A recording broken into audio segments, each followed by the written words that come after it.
पुण्यामध्ये पावसाने हाहाकार माजवलाय।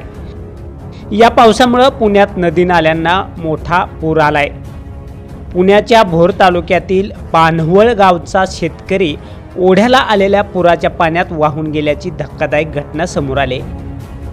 आंबवडे खोऱ्यातील पानवळ येथील 70 वर्षीय शेतकरी आनंदा गणपत कोंढाळकर अतिवृष्टीमुळे शेतात शिरलेले पाणी पाहण्यासाठी गेले असताना अचानक शेताच्या बांधावरून पाय घसरून ओढ्यामध्ये कोसळले।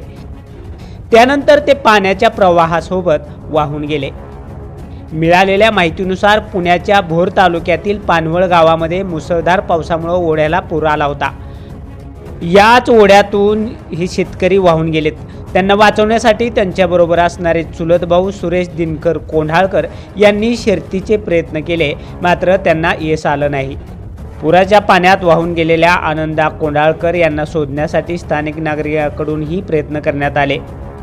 दरम्यान पुण्याच्या घाटमाथ्यावर गेल्या 5 दिवसापासून कोसळत असलेल्या मुसळधार पावसानं भोरमधील भाटघर धरणाच्या पाणीसाठ्यामध्ये झपाट्याने वाढ झाली।